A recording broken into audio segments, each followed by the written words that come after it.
There we go. We're live. Welcome to Let's Talk Chuckwagons with Ray Croteau Jr. and Mike LaBelle. A big thank you to our lead sponsors from Cinch Oilfield Holding and Limelight Audio and Media. And, well, how's your week been, pal? It's been warm. Oh, you know what? As I get older, I don't like winter as much. So I've decided this is probably 5, 6 years ago that whenever it's hot, I'm not going to bitch and complain. So it's been uh, it's been really warm. Not gonna It lie, yeah. has. What's the weather in up around Lloydminster today? Last 2 days we were just bouncing between 29 and 30 somewheres there, and then there's like tonight it shows a little bit of thunderstorms to the east that are kind of rolling. I think in that Meadow area, Meadow Lake, coming this way. So, I honestly, being retired from wagon racing, there's nothing I enjoy more than sitting and enjoying the rain and a thunderstorm and stuff like that. Because you're at a racetrack and it's pouring, and you're trying to hook horses, or you're turning horses out of the barn, and they're full of mud, and it's I don't know. I just had anxiety from it, and you're trying to keep everything clean, trying to keep everything healthy. You know, there's a little more risk into wagon horses when you're running in the mud. Um, Typically, more just other drivers that are pussies, and they don't like it, and they get scared. So Hey, I always tried to hook kind of my better horses in the mud, because guys would safety up and not drive as good, and I wanted to be out of town and them, you know, sitting in the cloud of rain behind the rainbow.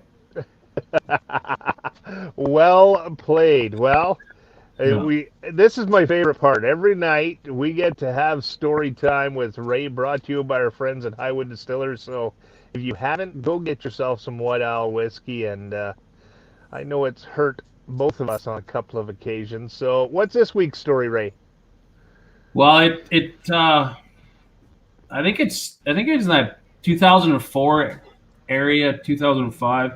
I was a little bit younger and running tough, and it starts out in Calgary basically, and Kelly needed a right wheeler, so there's a right wheeler that he had that I kind of kept my eyes on. He was always having trouble with. He was a nice big horse, and Rio King always talked about him. And if Rio's talking about a horse, it's usually because he's something worth googling over, right? So, anyways, this horse that Kelly had, his name was Andy, and he's probably 16.4, and start like a freight train and run like just the whole meal deal. But his quirk was didn't like to stand in the barrels, and he screwed Kelly up 2 or 3 times that season. And you could tell like you just didn't see the horse very often after, leading into Pinoak and into Calgary. So he needed a right wheeler to replace that horse. He come to me in Calgary, and I had this nice big bay horse that kind of had a couple old ankle issues, that he was just had a long race career and was showing some wear and tear. But we got him tuned up, and I traded this horse over to Kelly for this Andy horse. And I threw Andy into my string and just didn't give a shit. And, I ended up running pretty tough in Strathmore with him, blowing off the 4 barrel. Like he wouldn't hook him off. Like he'd hook him off of 1, maybe 2. And I threw him right on to 4 and made him go out there and stand. And just, I got lucky. Like, let's be honest. I was cocky. I got to be lucky. So anyhow, this horse was on the right wheel, and like you'd literally come blowing off. And if anybody, any wagon driver that's out there, they know the importance of a right wheeler, especially when it comes to the power coming around the top barrel. So this horse would drag the outfit out, or the wagon out, kind of by himself. He's really start and turn. And then you'd hit the 4th turn, and you'd reach down and hit this horse on the ass. And the tugs would loosen up on everybody else, because he, maybe he had a little more fear, maybe just had an extra gear compared to everybody else. So he would just take off, and, you had all kinds of gas in the tank, and you just need to hit the button, right? So anyways, where the story is leading to is we get to Dawson Creek, and we have a pretty tough show and get hooked. We end up in the dash. So Kelly's on 1, I'm on 2, Neil Walgenbaugh's on 3, and I want to say Reg Johnstone's on 4, but not totally sure that last person. But anyways, we pull into the barrels, and it was funny because I had another right wheeler that was a big runner, like big runner. So I actually put him on the left wheel with this Andy horse, and this horse had never been on the left wheel. And so we pull into the barrels, and we pop out of there, and me and Kelly turn side by side. And I like so if you know back in the day, like hooked with like Reg, Kelly, um, there's a few other guys that were pretty tough, and they would lean on you, and if you're younger they turned you into a man, right? So and it was old school racing, and you had inches not feet, and you're used to watching the Calgary Stampeder races now where there's 3-4 feet in between wagons. Well, back when my nuts dropped and I turned into a wagon driver was because I got hooked with those guys when I was a kid, right? So they weren't afraid to peel paint off your wheels.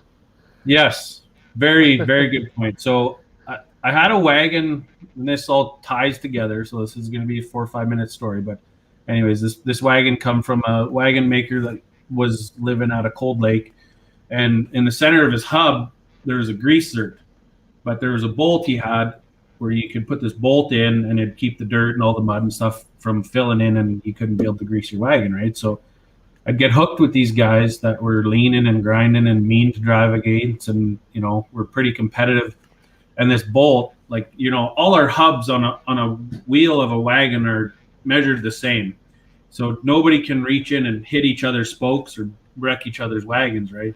Well, I'd get hooked with these guys, and the hub was here, and the bolt was here, so I'd spin that bolt out so that it was sticking out past my hub. So if they were to come and lean on me, they were losing wood, right? So anyways, get hooked. We turn the barrels, and I lap down right onto Kelly, and I squeeze him. His hub was here, and my hub was in front of his. So he couldn't leave me because I had him locked. Again. I went old school on him, and we had horses that were like that left wheeler that I had on was rubbing against his right wheeler, and our horses were like banging all the way around. And like I still get goosebumps to this day, and I stayed locked on him from the infield all the way to the fourth turn, and we crowned to the home stretch. And maybe I should have stayed locked on him, but I pulled off and then tried to send my outfit, and there was witnesses and people said I won, but I lost by 1/100th of a second. And we talked to Neil after the race, and he said I was coming around the first turn into the second turn, and I looked down, something hit me in the hand. So I looked down in the box, and he said there's a spoke laying in the bottom of my box, which was Kelly's spoke because I spun that bolt out, right? So it come flying out. Neil was behind us, probably a wagon length and a half, and anyways, hit him in the hand. So he said I looked down, and then the instant that I looked up, another spoke come flying and whizzed right by my head and hit the hoops of my wagon and landed in the box too. So throughout that race, I got my bolt spun out, and I'm leaning on Kelly, and you hear the spokes, and they're just, and he'd like, hey, kid, come on, kid, get off me. And I was like, fuck you, stay down there. That's what he would do. Anyway, I lost the dash. There was 10 grand up in the dash, and he come over to me, like literally drove by my barn, parked at his liner. He was probably 150 yards away. He come running over to me, and Kelly come running over, and he's like, holy shit, kid, that was a hell of a race. Like you're going to be a hell of a wagon driver. I had some good horsepower then, and then kind of some of the I just didn't ever replace them horses as good as they were then. So didn't finish my career off like I had when I was, in that early 20s and, pretty cocky. So, but anyways, that's my story. It was a good dash. It was something to, you always remember, and horses were like literally banging off each other, trying to pick themselves up running down the backstretch. And we were like old school free for all, fodder off right to the finish line. The way it should be, wheel to wheel, and yeah, just having fun. Well, that's your Dash for Cash story, and a big thank you to Highwood Distillers. Let's bring in a guy that won his first dash for cash at possibly the biggest show you could have in wagon racing. Let's bring in Logan Gorst, the 2019 Calgary Stampede Rangeland Derby champion. I know he said he's in a rainstorm. It's raining up around his place. How's it going, Logan? Yeah. How's things? Well, we're doing well. What do you think of Ray's story time? Well, I can relate to a story like that, and I think he'll remember this one. But I was just starting in the WPCA, and I wasn't racing with Ray the first 4 days, but Grand Prairie, the Heritage Foundation, always puts on that great Dash Sunday, and lo and behold, I got hooked with Ray and Kelly. And Ray remembers this because he was parked right beside me, and I walked over to him and I said, "Okay, this is the first time I've been hooked with you two donkeys. Can you please not do anything crazy?" And he says, no, it's the start of the year, man. Like, we won't be banging wheels for a while. I remember it, like, to the day. I was like, don't worry about it. It's first show. Yeah. Everybody's cool. Sure enough, I can't remember. I think Kelly was on the inside and Ray outturned me, and I was tucked in behind them. And Kelly, I think, gave Ray a good shove. And I mean, Ray gave the freaking, when they say bang a little steel, wheels bang a little steel, yeah, there was spokes flying. And I was thinking, man, I just talked to Ray about this. I was done spokes, and I was like, well, welcome to the WPCA, kid. So it was pretty funny because, I predicted that one. Ray's a good talker, not a good listener. And like, to be honest, Kelly always kind of, when I was younger, he didn't have my number, but then he figured it out and he got to me, right? And I think I just never shook it, and he knew how to mess with me. And whether it was like coming into the barrels and the distance between us, he would mess with me because he knew I liked to gallop in and let horses roll and let horses work. And he did it to me once in Calgary, and he was on the 4-barrel, and I think I was on 3. And he took off to the infield like he was just galloping along, and it wasn't 200 yards to the infield, and he grabbed his outfit, pulled him down to just above a trot, or under a trot. And I'm coming, and I see him, and I'm gaining on him. And you're in Calgary, you're supposed to stay in your position and into routine, and I just passed him. I was like, fuck you. I'm going in to do my practice. I got a fine, like $200 fine for going out to rotation. But anyhow, yeah, he could play games. Like, I don't know. And I just never figured that out. That's what it is. Well, let's go to you, Logan. I mean, you talked about one of those first races in the WPCA. How did your Chuckwagon career start?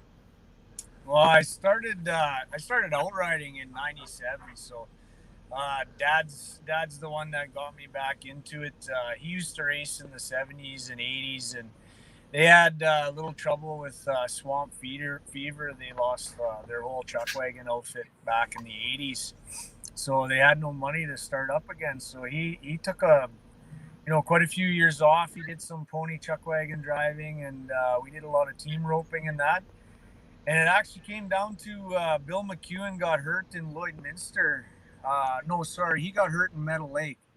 And Larry McEwen was driving his outfit, and a horse jumped on his leg and broke his leg.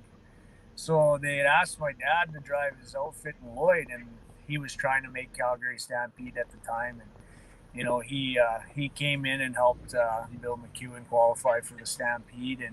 And then after that, it was Jim Knight actually made him a deal, kind of to get him started. And we traveled with Jim Knight for a while, and that's kind of when I knew I wanted to start outriding. So Dad kind of said, we're going to do this on our own, but I need help because I got to work, during the summer too. So me and my brother, did all the chores and, helped a lot out with the training and getting horses ready. And we'd have horses in the liner. Dad would get home, he'd get in the liner, and away we'd go. So that's kind of how my career started. And then obviously, like most other wagon drivers, I outrode for quite a few years, kind of did what I wanted to do outriding, and I was looking for the next challenge, and driving was it. Well, that's, and you've done a great job of it. I mean, and Logan, to touch on Logan's outriding career, he had a successful outriding career where, like, I rode for 2 or 3 years and kind of just messed around, and could get it done. But Logan, you won championships, won lots of shows, and then, just kind of to met your capacity at that, and knew all the ins and outs, and then bailed into a wagon, right? So. Well, nobody believes me anymore because I'm a little chubbier now. They couldn't believe I was skinny enough to get that job done. So everybody. We all have one jump left. We all have one jump left. Yeah, I hear you. Save it for later when you really have to prove a point, eh? Yeah. Oh yeah, for sure. You don't do it now. Now, you talked about racing in the CPCA. You raced in the WPCA. You've gone back to the CPCA. How does that transition work? Well, this totally wasn't planned. I had planned originally to stay in the world. With Calgary not giving any answers, I had kind of I didn't have a good feeling that it was going to go. Because every time I had phoned, they weren't really answering questions. So I started applying for some pretty good jobs around home. It's pretty busy back home here in Meadow Lake, and it was just more of a safety net to, make sure I can put food on the table for my family. I had worked in the oil field for 9 years, and I got laid off at the end of January. Was just going to do odds and ends jobs and then go into the racing and then find a job in the fall. But when I was starting to look like we weren't even going to have a season, I started throwing my name into some pretty good jobs. So it all kind of happened all at once. Like Stampede canceled, and then I accepted this job, and then I had the opportunity to go and race in the NACC and switch over to the CPCA. So it kind of was just pure luck. I got lucky. Some people aren't as lucky as me. They're still trying to race wagons, no job, no sponsorship coming in. Like, this sport is going to take a huge hit. So, coming back to my roots where you can kind of work at home and be able to make all the shows because they're a lot closer quarters, you can be able to try and make ends meet. So that's why I did this switch. Yeah, it's manageable, right? You can maintain a career and be able to train horses. It's a lot more work, like we talked before we got on the air. You're putting in 18-hour days, 16-hour days, and working until the sun goes down, right? And obviously leaning on your family and support crew probably a little bit more, and hired hands and stuff. And it's for sure. I actually forgot how long a days it was. Like you're up in the morning, you're either training, feeding horses. When it's 30 degrees, I made my brother-in-law, because I didn't have a hired hand. I got my brother-in-law to come and help me. We were training horses at 5:30 in the morning because it was 30 degrees. Hired hand, same thing. I give him a list of jobs. The bad part is he started a little bit later. He doesn't all know all the horses' names, so he's got to wait for them around. When we start dealing with the horses, he can pick out a few odds and ends jobs. But yeah, it's been, I forgot how long a days, boy. I've been putting in some 16, 17, 18-hour days, and the worst part, when I switched, I didn't have any sponsorships, so you're trying to, explain to all the old sponsors why I was making the switch, and then obviously try and find a new one. So it's been extremely busy, but I'm hoping it sure pays off. Well, and you know what? You touched on family, and obviously in wagon racing, for anyone that hasn't been around it, the family lineage, the family genetics that go into chuckwagon racing is huge. And I'm going to let Ray talk a little bit about the two families that I guess you're basically intertwined with now. Yeah, well, I grew up with my grandfather and dad and learning from them, and then on the backside of my career, I'm basically related now, or married into the Nolan family. So you watch Vern and his crew kind of get everything set up and ready. And Vern has a nice barn and shops for a standard type of horse, and they all match each other. And he's very competitive, very he's a very quiet guy, keeps to his own. But when I come back out of my, I was pretty much cold turkey for 2-3 years. And then I went to a couple shows and started to listen to stuff on the radio and watching on the TV. But, one of the first shows I went to was in Strathmore in 2019, and helped Vern out and, helped Chance Flat out. And just, I you pull onto the race grounds and you can smell the barns from 300-400 yards away, and it all comes back, right? So, and there's lots of emotions and um, uh, just a lot of investment in time and things that come back that you don't realize are just right on the end of your fingertips, right? So, but I truly love the sport and truly love the horses and everything that it's give to me, and the ability to just talk about it and is kind of like my Dr. Phil, to being retired, and then you're part of your, able to give back to the sport and maybe help it just continue on and maintain it or grow a little bit too, right? So. Well, and we go into your family, Dustin. We talk about the Gorst, and you're married into the Tourniers, and how does that all come together? Is Christmas dinner a fun one? Well, not usually, because Luke always beats me all the time. I finally got to beat him in Stampede, so it was, there was a good conversation about that. But if anybody watched that race in 2019, Luke Tournier made me pucker. He made a heck of a turn off the 4, and we still kind of laugh about it. He was literally 1 or 2 jumps away from probably winning that race, because he gets the engine. I don't know if I can hold those horses in behind to try and catch them. The race probably would have played out a lot different, but it was definitely something that we can talk about for a lot of years to come. No, definitely. Yeah, I was pretty proud of Logan, because he, throughout that Stampede, he drove flawless and he did it right to the end. And there's a lot of guys that can make it to the end, and then it's maybe the second last night semifinals or that 7th night, and then they shit the bed, right? Something happens, their barn shortens up, or they get in their own head, and there's, not to name names, but there's a couple guys that just couldn't get past that 8th day and get in there and then drive clean for the last night. So he's right. Like Luke, if out of anybody in that heat, Luke's going to come at you and come off the outside. So it was pretty impressive dash, but you earned your keep there. Yeah, got lucky anyways. I wish we could do it again one day, but I guess that we'll have to see what the future holds. Now, what's the celebration like at the Gorst Tournier barns after winning the Calgary Stampede? I mean, that's, at the end of the day, that's the pinnacle of chuckwagon racing. Well, it goes for any family, right? If I wasn't winning it, I'd want Luke or my dad or my brother winning it, and it's probably the same if Ray was still racing with Vern and so on. You wouldn't want Ray to win it, though, would you? What's that? Sorry. You wouldn't want Ray to win it.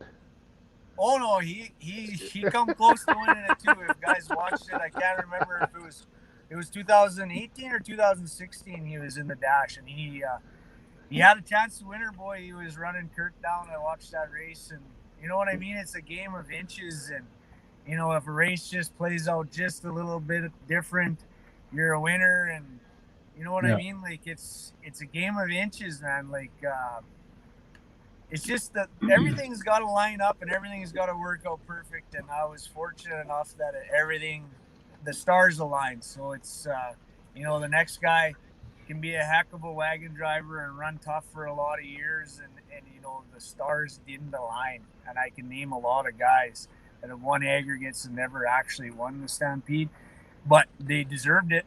But just the stars didn't align, so I'm just pretty happy that they did for me in 2019. I'm going to ask the same question, but I'm going to ask it in a different way. I'm going to say, so once you got packed up and you headed home, or wherever, if you're headed to Bonnyville, and you got to sit down away from the noise and the bells and all the whistles, like when did it hit bottom? Like truly you could sit back and just like swallow it and know where you laid, right? Well, you've been to Stampede a lot of times. You usually come out of Stampede and you are so exhausted that you're literally, you give those horses that day or two off and you turn them out and you get so much sleep because you're just run so thin. You're trying to keep sponsors, entertained and keep horses healthy. And, you're just exhausted after those 10 days. But after winning Stampede, I was almost on a high for another week, to be honest. There was lots of interviews after. There was, I never got my truck till a couple days later. It was a few things the adrenaline was still rolling. So it was about a week later that I was just like,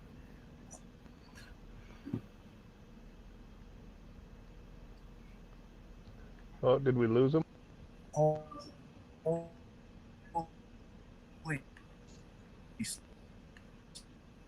oh, you're freezing up on us there a little bit, Logan. What? Say that again. Sorry, we lost you about a week later. Yep, there you are. Yeah, it was about a week later that it kind of sunk in. I was sitting in High River, and that's kind of when it hit me. The adrenaline was still rolling because I didn't get my truck. There was lots of interviews and stuff still happening. So it took me about a week to wind down that it finally sunk in. Who wears the buckle? Oh, I do.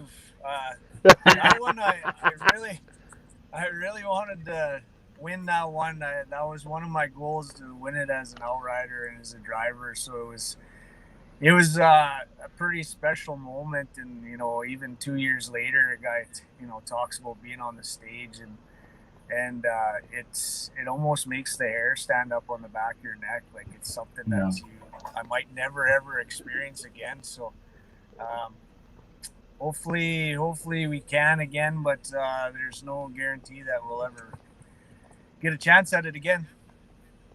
Well, we've got to touch base with Ray a lot on this, and we talk about horses and the commitment that you guys as drivers have to, your barn of horses. Maybe touch on a couple of the horses that you could say, I'm never getting rid of these ones. They're going to stay here at the ranch, and they'll be with us forever. Well, it just goes back to what my dad's taught me, and Ray knows this too, and a lot of horsemen.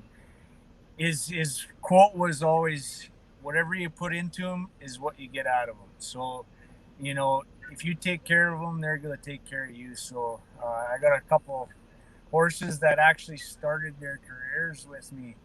One was the left leader I won Calgary with. His name's Canadian Idol. Bought him as a 5-year-old. He's just about 19 this year. He was always a special horse, but I didn't have the horsepower surrounded around him to be able to win it. Finally got to that stage, so that was a pretty special moment. And then Juarez was another horse. He won the top outrider award at the Calgary Stampede. He was an original too. So to do it with 2 originals after 13 years of racing was a pretty special moment, and actually use them in the dash. So those horses will never go anywhere. They'll die on my farm. I owe it to them, and they helped me get me to where I am today. No, and that's it's great to hear those stories, because so many people don't realize, I guess, they become part of the family. They, when you wake up, you look after them before you look after anything else. Oh yeah, for sure. And it's you feed them every day. You're with them every day. My wife feeds them. Like, she has her own favorites, and I don't know, people that think that it isn't like that, it truly is. I invite anybody down to come into my barn and check it out, and look how shiny these horses are, and the hours that we pour into them. Anybody that owns horses or any cattle or anything, they know when they walk in there, they know these horses are taken care of.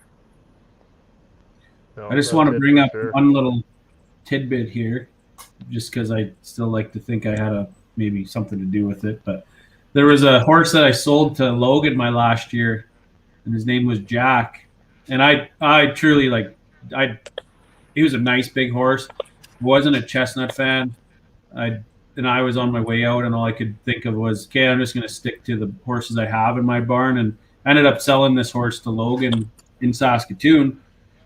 And lo and behold, a few years later, he wins the dash with him on the right lead. So anyways, I broke him, started him as a wheeler, and Logan turned him into a horse. So it's kind of neat to, watch horses that you were around or had your hands on a little bit turn into something, and guys cherish them and take care of them and keep running on with them, right? So yeah, and to echo that, you know what, I probably wouldn't even ended up with the horse.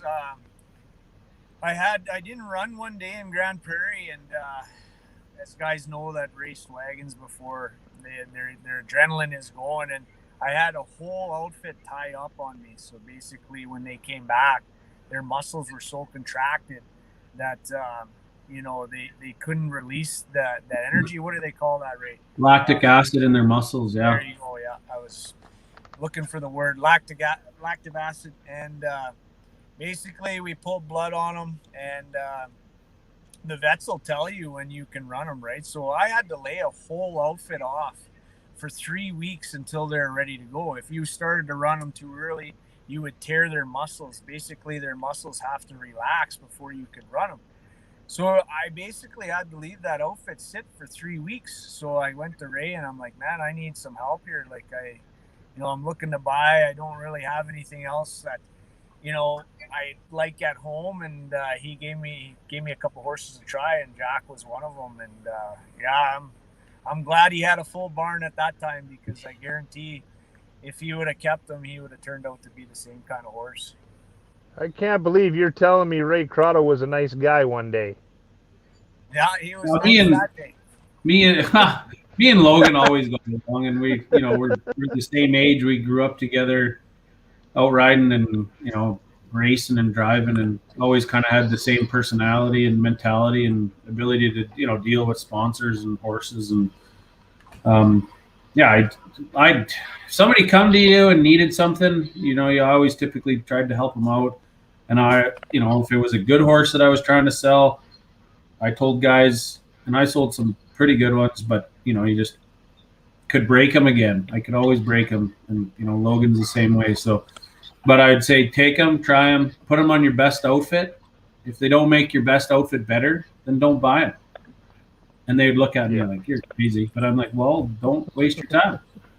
Right? So part of my sales pitch, it works. And, Ray sent me a couple questions, and I really want to touch on this because I think there's a secret to it. And I don't know if you're able to share it, Logan, but what is the secret to winning? How do you win? Oh, they're like I said, the stars have to align. Like you have to have the horsepower. You got to gain the experience. As people know, you usually got to learn how to lose before you learn how to win. Well, if people remember, I took a barrel in 2017. I got to race another year in the dash, and Kurt was the better guy that year again too. And really, my hopes were so high in 2017 because I finally got the draw I needed on Kurt to beat him, and I ended up taking a barrel that day. So it's just everything worked out, and your outriders got to be bang on. Your outriding horses got to be working. Your barn crew is, they're the unspoken heroes that are in the back, and you got family members that are in the back that, they don't get the spotlight. So it's everybody behind you that's the push to get you where you are. So it takes basically everything. And, Logan's being humble. So, typically cowboys, wagon drivers, ranchers, everybody's pretty humble people, but it starts with a program. It starts with being committed and having a routine. So you do the same thing every day at the same time. You feed them, you turn them out, you clean the barn, you exercise, and those horses turn into robots, and so do we, right? And there is a lot too behind the barns, and the physical and emotional investment that your team has, to support you, and they understand the weight that's on your shoulders as a driver, and that you're trying to win no matter what, right? So, and to make them proud, and make the horses proud, and make the sponsors proud. But in all reality, it comes to a point, and you do it once or you do it twice, and then you have confidence in your program, and that's when I think you truly become a champion and a competitor, because you watch a lot of guys, they can do it once and then they're out of it for a couple of years. It just took too much out of their barn, right? But you see guys like Kelly that's done it, 12 times. Luke Tournier's done it 3, right? Or 3 times. He's done two Calgarys in one world. Yeah. So, and like, there's all the little victories too. You have to reward yourself, whether it's consistency, managing your barn properly, and just driving good. And then if you can build off of those 3 things, then the show champions come, the Dash for Cash championships come, and then that builds up to your Calgary, your world championships and stuff like that. So there's a lot to it, and it takes years and years. And I remember being competitive and being pretty young, and I talked about the stories before where I was 24, 25, and you're day 7 and you're leading the aggregate by 3 seconds, and you shit the bed, and outrider shit the bed, or something happens, right? And Carolyn Sinclair comes to me, and Huey's wife, and she's like, it takes 15 years so you can win.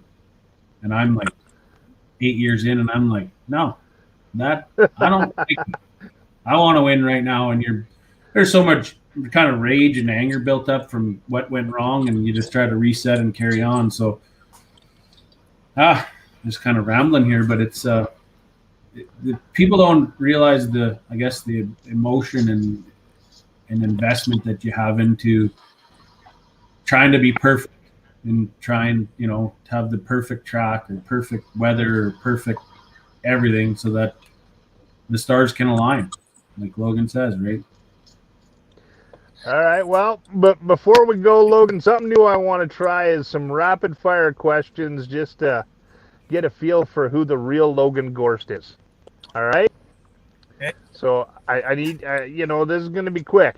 Who's the most famous person in your cell phone right now that you could call up? Dwight King, two-time Stanley Cup champion. I was going to call it. Who's the best trash talker when you're out on the track driving? Which driver's the best trash talker? Oh, Ray was pretty good. It's all current. You gotta beat the guys. It's okay. Be candid. Be open. No, that's what comes to mind, because I'm looking at his face. That's it. All right. A little bit of anger left in there. What's your favorite food? I'm a steak guy. Attaboy. If we were to jump in your truck right now, what would be playing on your radio? The Highway, Sirius Radio 56. This is going to be my favorite. Do you do any impressions at all? Who could you do an impression of? Oh, I'm not good at that kind of stuff. No. Come on. Joe on. Joe all right, let's hear it. And they're rough. It was short, but it was pretty good. Yeah. that was the quick version. Yeah. Well, we thank you for doing this, Logan. It's been a bunch of fun catching up. Good luck this year in the CPCA. I know I'm going to try and pop up to Lloydminster. I know Ray will be there. So on behalf of us here at the Century Oilfield Hauling Let's Talk Chuckwagons, thank you so much for joining us. Yeah, no problem. And hopefully see all the fans down the road, and hopefully we can get back to business. Awesome. Once again, thanks to Ray Croteau. Thanks to Logan Gorst. On behalf of our friends at Limelight Audio and Media, as well as Century Oilfield Hauling and Highwood Distillery, I'm Mike LaBelle. Do us a favor, friends. Drink responsibly, drive safe, give your kids a hug. God bless. We'll see you next week.